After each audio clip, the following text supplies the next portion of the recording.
ans. Et moi, je suis arrivé à concrétiser pas mal de mes rêves. Et il t'en reste? Ouais, beaucoup, alors là, je sais pas si j'aurai le temps de tous les faire, mais j'en ai pas mal, ouais.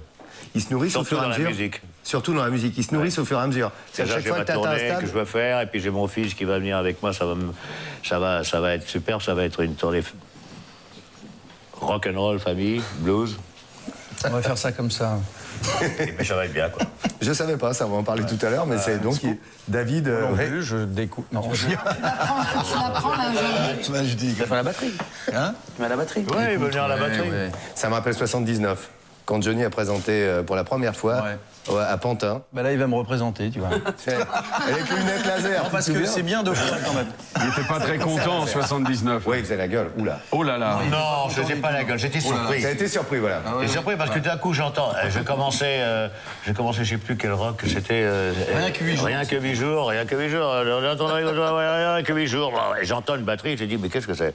Et je retourne derrière, et je le vois David, qui était haut comme ça.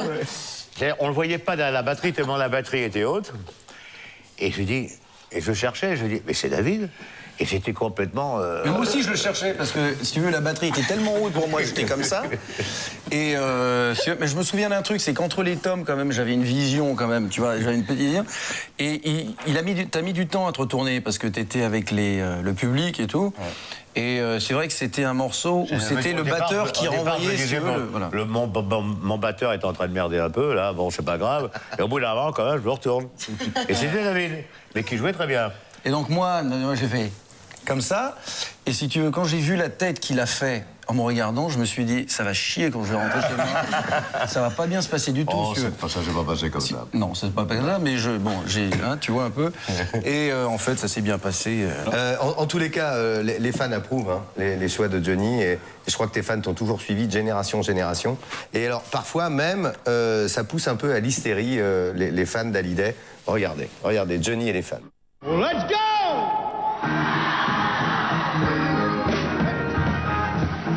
Il n'aura pas fallu longtemps à Johnny Hallyday pour créer autour de sa personne un véritable culte. Nous sommes en 1966, il a 23 ans et provoque déjà chez ses admirateurs une incroyable hystérie.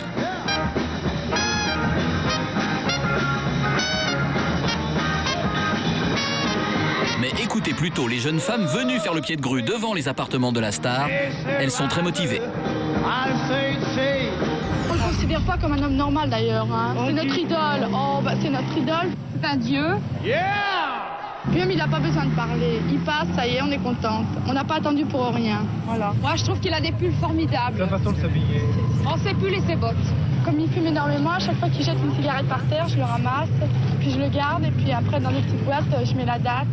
Moi, j'avais réussi à avoir une cravate à l'Olympia, il me l'avait donnée, puis on me l'a fauchée. J'avais gardé, je l'avais pas lavée, elle est restée mouillée pendant 2 jours, il y avait de la sueur. C'est pas énorme. C'est énorme. Malgré tout, dans les années 60, être un fan de Johnny ne va pas sans un certain goût du risque. Pour éviter que la situation ne dégénère, les services d'ordre doivent se montrer énergiques face aux admiratrices les plus téméraires. Je m'ennuie.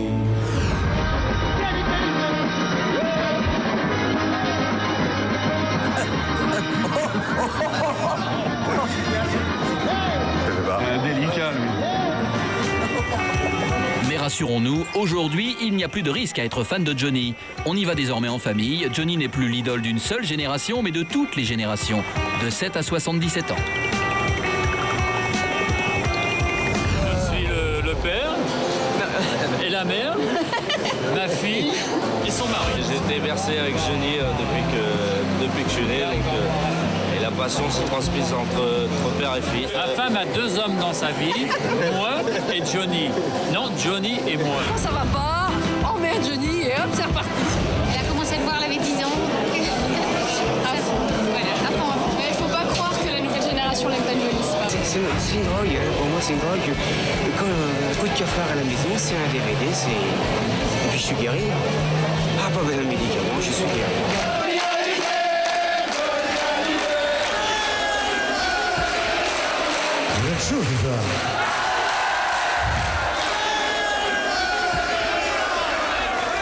Tu te rends compte que les fans sont beaucoup plus cool, tu vois, tranquilles aujourd'hui qu'avant. Avant, c'est l'hystérie complète. C'était pas la même.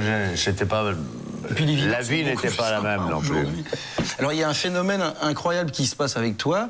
Avec lui, c'est que un jour, nous étions en train de dîner chez Sacha Roule, quelqu'un qui est très proche de toi aussi, de nous tous. Et donc, moi, j'étais arrivé avec ma voiture et il me dit, est-ce que tu peux me raccompagner chez moi? Alors je dis, bah écoute, oui. Alors je prends le volant, il me dit, non, mais là, tu vas me laisser conduire. Et je dis, ben non. Non. Il fait, si, tu vas me laisser conduire. Je fais, bon, ok, d'accord. Alors tiens, il prend les clés. Et Sacha habitait dans une toute petite rue, comme ça, où il y avait les voitures garées en double fil, tu vois, c'était une petite ruelle, en fait. Et là, je sais pas, il a dû confondre un truc entre le frein ou l'accélérateur. Et il y a une voiture, il y a une pauvre 2 chevaux qui sortait d'un créneau, et je pense qu'il voulait freiner, mais il a appuyé sur l'accélérateur, et on s'est pris la 2 chevaux, si tu veux, il a envoyé la 2 chevaux, si tu veux, sur le toit tu vois, elle est mais fracassée. Ça va marcher beaucoup moins bien sûr. Et là sort ce pauvre type qui était avec sa mère, qui partait au service militaire. Et il sort de sa voiture, énervé, ouais, et tout, qu'est-ce qu'il se... Et il le voit, lui, et là, le mec, il devient, si tu veux, blême. C'est-à-dire qu'il devient blanc comme ça, et puis il s'excuse. Et il dit, je suis vraiment désolé. Et moi, dans ma tête, je me dis, mais de quoi? Il est désolé de quoi, ce pauvre? La voiture, elle était pliée en 2, comme dans le Cornio, tu sais, t'avais le truc qui était ouvert. Et il y avait une telle... Et c'est vrai que c'est quelque chose qu'on voit, et tu m'avais dit un truc un jour qui m'avait fait beaucoup rire, il m'a dit, Johnny, c'est le seul mec, s'il rentrait dans une boulangerie avec sa bagnole, le boulanger sortirait, il serait excusé d'avoir foutu sa boulangerie là. C'est un peu ça. Et ça, tu l'as pas chez tout le monde, ce truc. J'exagère un peu, là. À une certaine époque, non, mais c'est vrai. il chantait quelquefois sur des volcans. Vraiment. C'est-à-dire, c'était vraiment... On sentait qu'il y avait une violence. Et je me rappelle d'un palais d'hiver. Violence. Tu te rappelles du palais d'hiver? Il y avait le groupe Il était une fois en première partie. Et ça commençait un tout petit peu à craindre. Et moi, j'avais très peur pour lui. Il avait toujours un courage absolument incroyable. On y va. Et c'était... D'abord, il y avait beaucoup plus de monde que le palais d'hiver pouvait en contenir. Et il commence à chanter et c'était très fort. Mais il y avait trop de monde, il y avait des bagarres dans le truc. Et tout d'un coup, je vois un éclair, comme ça, dans la lumière. Et je vois Johnny qui met sa main ici, et moi j'étais à sa gauche, et je vois ses doigts qui disparaissent dans sa gorge. En fait, il avait pris un tesson de bouteille qui lui avait ouvert la gorge. Tu te souviens de ça? Oui, ça m'entend bien. Et donc, on a été obligé d'arrêter le spectacle. Mais ça n'avait pas fait mal. Je lui dis, ça, c'est drôle parce que... il y a quelque chose de chaud. Je vois ses doigts qui disparaissent dedans. Qui me coule là. Et je mets mon doigt, et mon doigt est rentré dans ma gorge. Et puis j'avais mon manager à l'époque qui me fait, bon, écoute, il faut sortir de scène et il faut aller à l'hôpital. Ça n'a pas l'air très beau ce que tu as. J'ai fini de chanter. J'ai fini le tour de chant. J'ai dit non, je vais quand même finir. Il a fini, il saignait, il a fini. J'ai fini le tour de chant, puis j'étais à l'hôpital. Bon. Mathilde Seigné, t'es passée nous voir brièvement ce soir pour le spécial Johnny. Je crois qu'il y a l'enfant qui t'attend. T'as dit je passe. Est-ce que t'as des trucs particuliers à dire à Johnny? On a un rapport tous les deux. Émotionnel, j'en sais rien, mais assez de deux animaux comme ça par moment. On a un rapport un peu frère-sœur comme ça. On peut s'engueuler, hein. Ça arrive très souvent. Oh là, oui. Mais il y a une fidélité avec Laetitia aussi.